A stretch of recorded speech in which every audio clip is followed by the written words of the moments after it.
Hello student, previous classes में हमने study की थी कि कुछ माइक्रो ऑर्गेनिज्म के थ्रू जो ह्यूमन डिजीज में डिसीज फैलती है। अभी हम स्टडी ऑर्गेनिज्म ट्यूबरक्लोसिस, मतलब आपको ह्यूमन डिसीज के नेम दिए हैं, फिर उसमें माइक्रो ऑर्गेनिज्म का नेम दिए हुए हैं कि वो किसके थ्रू होता है और मोड ऑफ ट्रांसमिशन, अभी ये डिसीज किसके थ्रू फैलती है। फिर इसके बाद में आपको दिया है प्रिवेंटिव मेजर्स। तो जनरली जो प्रिवेंटिव मेजर करना चाहिए डिसीज के वो आपको दिए हुए हैं। तो फर्स्ट इज ट्यूबरक्लोसिस, बैक्टीरिया।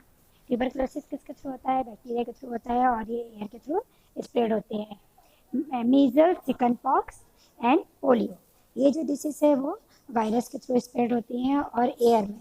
और पर जो चिकन पॉक्स है वो कॉन्टैक्ट के थ्रू भी स्प्रेड होता है, और पोलियो जो है वो एयर और वाटर के इसका जो मोड ऑफ ट्रांसमिशन है वो एयर है, वाटर भी है, और ये डिसीज वायरस के थ्रू स्प्रेड होती है। इनमें हमको जनरल प्रिवेंशन क्या करना चाहिए कि जो पेशेंट है, keep the patient to complete isolation. अब जो पेशेंट है उसको कंप्लीट आइसोलेशन में हमको रखना चाहिए। Keep the personal belongings of patient away from those of the other. तो जो दूसरों से, जो उनका पेशेंट का जो पर्सनल बिलोंगिंग्स होता है उनको दूसरों से अलग रखना चाहिए, दूर रखना चाहिए। और एक हमको पता होता है कि हमको डिसीज से, बैक्टीरिया वायरस जैसी डिसीज होती है, इनसे प्रिवेंशन के लिए हमको वैक्सीन लेना चाहिए। अब आगे देखिए cholera and typhoid. Cholera and typhoid जो होता है वो बैक्टीरिया के थ्रू होता है और इसका मोड ऑफ ट्रांसमिशन होता है वाटर एंड फूड। इसमें आपको क्या करना चाहिए? जनरल प्रिवेंशन के लिए आपको क्या करना चाहिए कि maintain personal hygiene and good sanitary habit. हाँ, हमको पर्सनल हाइजीन पे ध्यान देना चाहिए, सैनिटरी हैबिट होना चाहिए हमारी। Consume properly cooked food and boiled drinking water ना, हमको जो प्रॉपरली कुक्ड फूड हो उसको लेना चाहिए, बॉइल्ड वाटर पीना चाहिए, एंड वैक्सीनेशन तो सब में वैक्सीन हमको लगवानी चाहिए। अब हेपेटाइटिस ए। हेपेटाइटिस ए ये भी वायरस के थ्रू होता है और इसका मोड ऑफ ट्रांसमिशन होता है वाटर, और इसके लिए हमको प्रिवेंशन के लिए drink boiled drinking water and vaccination. Malaria, malaria spread by protozoa and mode of transmission is mosquito. अब इसका general prevention, use mosquito net and एप्लीनेट स्प्रे इंसेक्टिसाइड। ये सबको पता है कि मॉस्किटो से बचने के लिए हमको जो नेट है, मॉस्किटो नेट है, उसका यूज़ करना चाहिए और इंसेक्टिसाइड का स्प्रे करना चाहिए, और जो मॉस्किटो की ब्रीडिंग है उसको कंट्रोल करना चाहिए। मॉस्किटो की ब्रीडिंग को कंट्रोल करने के लिए क्या करना चाहिए? हमको कहीं पर भी पानी भरा नहीं रहने देना चाहिए। Some of common diseases affecting humans, their mode of transmission and few general method of prevention are shown in table. Now we will study about disease causing microorganism in animals. Several microorganisms not only cause disease in human and plants. कुछ micro organisms ऐसे होते हैं जो केवल human को ही affect नहीं करते बल्कि प्लांट को भी वो क्या करते हैं? डिसीज में स्प्रेड करते हैं। But also in other animals, plant और ह्यूमन को ही नहीं बल्कि एनिमल्स को भी क्या करते हैं? वो डिसीज फैलाते हैं। For example anthrax is a dangerous human and cattle disease caused by bacteria. Anthrax disease जो होती है वो ह्यूमन एंड कैटल्स में बैक्टीरियम के थ्रू स्प्रेड होती है और वो डेंजरस होती है। Foot and mouth disease of cattle is cause by virus. Foot and mouth disease भी जो होती है वो भी वायरस के थ्रू स्प्रेड होती है। Disease causing micro organism in plant. अब प्लांट में देखेंगे हम कि प्लांट में कौन कौन सी डिसीज स्प्रेड होती है माइक्रो ऑर्गेनिज्म के through. Several micro organism cause disease in plant like wheat, rice, potato and Apple and others. The disease reduce the yield of crop. अब ये डिसीज अगर हमारी जो प्लांट है उनमें डिसीज हो जाएगी तो क्या हो जाएगा? जो क्रॉप यील्ड है वो रिड्यूस हो जाएगी। अभी हम टेबल देखेंगे कि कुछ प्लांट डिसीज के नेम और वो किसके थ्रू होती है, कौन से माइक्रो ऑर्गेनिज्म के थ्रू होती है और इनका मोड ऑफ ट्रांसमिशन क्या होता है, और दे कंट्रोल बाय द, और हमको कैसे कंट्रोल कर सकते हैं। Some common plant disease caused by microorganism. देखो यहाँ पर प्लांट डिसीज के नेम दिए हैं। माइक्रो ऑर्गेनिज्म दिया है उसका, और mode of transmission citrus and canker.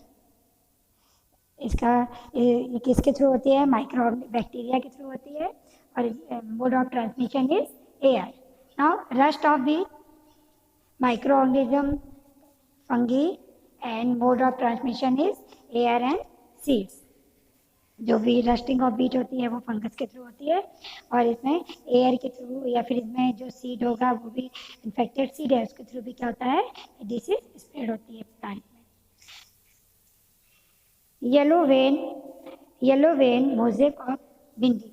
भिंडी में येलो वेन मोजेक ये वायरस के थ्रू होती है, और इसका जो मोड ऑफ ट्रांसमिशन होता है वो क्या होता है? Insect. Use of certain chemical which kill the microbes. अब इनको, ये प्लांट को डिसीज से बचाने के लिए क्या करते हैं हम? कुछ केमिकल्स का यूज करते हैं जो माइक्रो ऑर्गेनिजम्स को मार देते हैं। अब food poisoning. Bujo was invited by his friend to a party and he ate a variety of food stuff. आप भी जाते हो ना अपने फ्रेंड के यहाँ? कभी कभी ऐसा होता है कि फ्रेंड के यहाँ पार्टी में गए, आपने वहाँ खाया, फिर आपको घर में आके आपको क्या होता है? कभी कभी वोमिट हो जाती है। क्यों?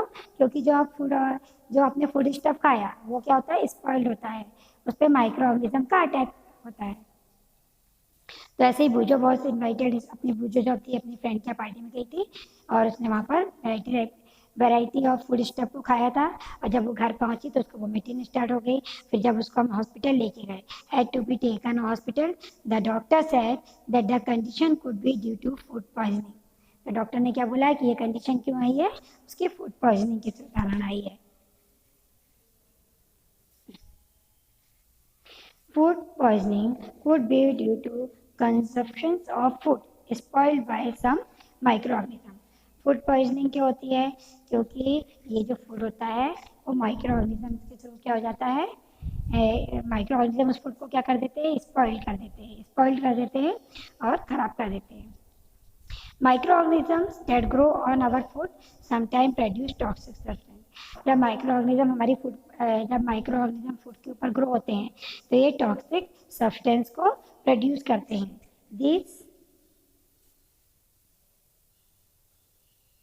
These make the food poisonous, causing serious illness and even death.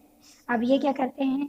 जब माइक्रो ऑर्गेनिज्म फूड पे ग्रो होते हैं तो टॉक्सिक सब्सटेंस को प्रोड्यूस करते हैं और ये फूड को पॉइजनस बना देते हैं, जिससे कभी कभी क्या हो जाती है? बहुत इससे हम बीमार पड़ जाते हैं और कभी कभी डेथ भी हो जाती है। So it is very important for that we preserve food to prevent it from being spoiled. तो इसलिए ज़रूरी होता है कि जो फूड है उसको हम खराब होने से बचाने के लिए उनको हम प्रिवेंट करें, उनको प्रिजर्व करें। अब हम देखेंगे कि फूड प्रिजर्वेशंस देखते हैं ना आप। जो फूड स्टफ आपको मिलता है मार्केट में प्रिजर्व होता है, आपको पैकेट्स में फूड मिलता है ना, एयर टाइट कंटेनर में मिलता है, तो वो क्या होता है उसमें? तो उसको प्रिजर्व किया जाता है, स्पॉइल्ड होने से उनको बचाया जाता है माइक्रो ऑर्गेनिज्म से। अब food preservation chapter 1। In chapter 1 we have learned about the method used to preserve and store food grain, है ना। हमने चैप्टर 1 में स्टडी की थी कि जब पूरा हमारा ग्रेन तैयार हो जाता है, हार्वेस्टिंग हो जाती है उनमें, तो उसके बाद हम उसको क्या करते हैं? स्टोर करते हैं। जब स्टोर करते हैं तो उनको प्रिजर्व करके हम उसको स्टोर करना पड़ता है फूड ग्रेन को। How do we preserve food cooked food at home. अब हमारे घर में जो खाना बना हुआ होता है उसको हम कैसे प्रिजर्व करें? जो घर में खाना बनता है उसको हम कैसे प्रिजर्व करें? You know that bread left unused under moist condition is attacked by fungus।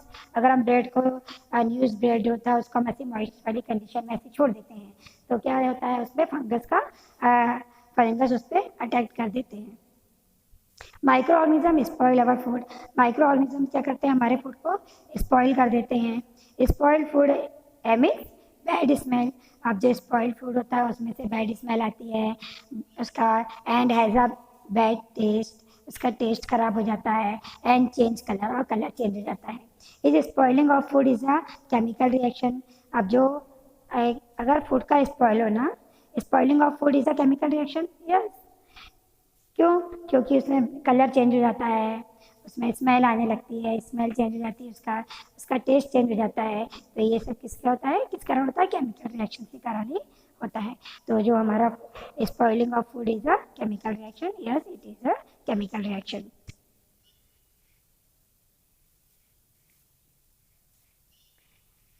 पहले bought some mangoes but she could not eat them for a few days. ऐसा होता है, पहली ने कुछ मैंगोज लाई थी और उसने क्या करा, फूड को ऐसे नहीं खाया और थोड़े दिन तक ऐसे ही रख दिया। Later she found that they were spoiled. फिर क्या होता है, मैंगो घर में आते हैं, नहीं खाते हैं, रखे रहते हैं ऐसे, तो क्या होता है थोड़े दिन बाद वो खराब हो जाते हैं, स्पॉइल्ड हो जाते हैं और सड़ जाते हैं। But she know that the mangoes pickle her grand mother make does not spoil for a long time. पर वो जानती थी कि उसको ये पता था कि उसकी ग्रैंड मदर जो पिकल बनाती हैं मैंगो का, वो बहुत लॉन्ग टाइम तक ख़राब नहीं होता है। तो वो कंफ्यूज हो गई कि मैंगोज तो ख़राब हो गए, पर जो पिकल बनाया था वो ख़राब क्यों नहीं हुआ।